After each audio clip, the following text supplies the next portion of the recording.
sommes complètement aimantés par le système médiatique et le système culturel qui nous entoure pour condamner, pour exclure de l'humanité les Russes aujourd'hui. Vous le savez, ça c'est dans les informations, c'est pas dans l'antipresse. Vous avez vu que on a interdit à des artistes russes de jouer, notamment une cantatrice à Zurich. Un chef d'orchestre, Gergiev, a été viré. On a déprogrammé Tchaïkovski avant de le reprogrammer, parce que c'était quand même trop ridicule dans une ville d'Europe. Déprogrammer un russe mort. On pourrait dire, comme dans les westerns, que le seul russe, le bon russe est un russe mort, mais ça ne suffit pas. Tchaïkovski est mort, on l'a déprogrammé. On a déprogrammé Dostoïevski, un cours universitaire sur Dostoïevski. Donc, Dostoïevski n'est même pas bon mort, parce qu'il est russe. On a confisqué des biens. Bon, ça peut être des yachts ou des biens de milliardaires, mais enfin sans aucune base légale. C'est encore à vérifier, j'apprends qu'un avion charter un avion charter russe a été arrêté, a été séquestré au Canada, et ses passagers aussi. De quel droit peut-on séquestrer les passagers d'un avion civil, des civils? En Allemagne, un magasin, les Allemands s'y connaissent, tiens, un magasin russe a été saccagé. On rappelle rien, ça? Dans l'Europe de l'Ouest, de l'Est et jusqu'en Italie, il y a des vidéos qui ont paru, on a passé à tabac, on a tabassé, sorti de leur cabine, des chauffeurs de poids lourds, russes ou biélorusses. Est-ce que vos médias vous en parlent? Non, parce que de telles histoires, désactiveraient la polarisation de l'aimant dont vous faites tous partie, dont nous faisons tous partie. Donc, on ne peut pas jeter dans l'espace public des histoires comme le fait que des camionneurs, totalement innocents évidemment, qui n'ont rien à voir avec la politique d'un pays, sont lynchés par d'autres camionneurs venant de l'autre pays et de ses amis et alliés en Europe de l'Ouest. Le fait que la Fédération internationale des expositions de chats ait expulsé les chats russes des concours.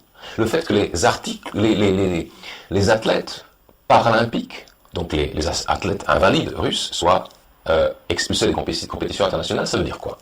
Ça veut dire qu'on revient à quelque chose que personnellement, étant moi-même suisse, mais d'origine serbe et croate, j'ai très bien connu dans les années 90, on revient à du racisme.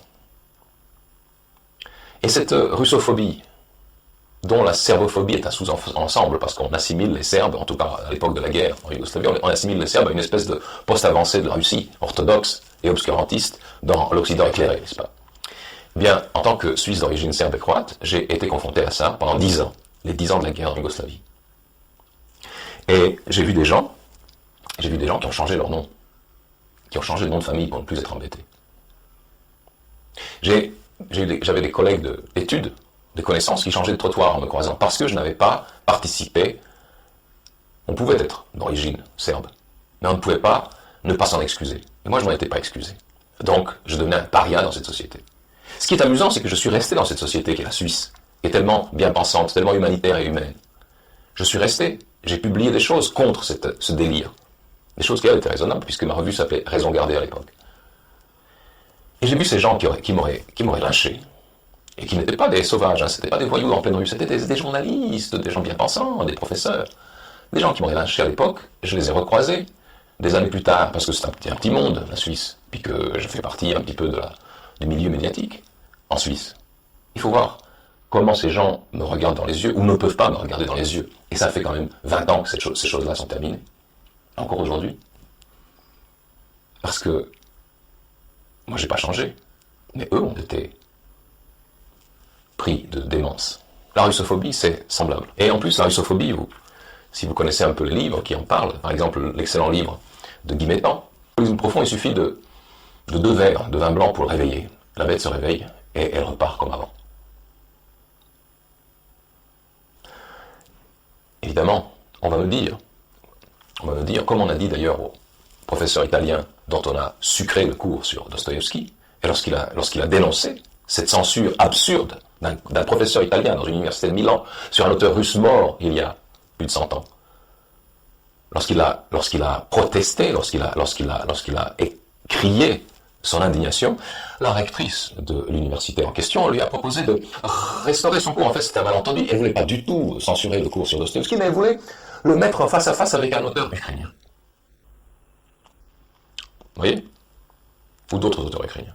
Donc aujourd'hui, on s'attendrait à ce que je commence par dénoncer les horreurs de la guerre russe en Ukraine. Je dénonce les horreurs de la guerre en Ukraine depuis 8 ans, parce que la guerre en Ukraine n'a pas commencé la semaine dernière, simplement il y a un phénomène d'hypnose négative qui consiste à soustraire aux yeux de l'hypnotisé des choses qui devraient être sous son nez. Et la guerre du Donbass, qui dure depuis 8 ans, et dont les civils sont victimes, essentiellement, et qui a fait 13 à 15 000 morts, eh bien, elle a été soustraite pour ne pas entraver la polarisation dont vous êtes aujourd'hui les victimes. Donc, quand je dis que cette guerre, c'est pas une guerre c'est pas une guerre pour un territoire, c'est une guerre pour les âmes, c'est une guerre pour la possession, la maîtrise dont nous faisons partie.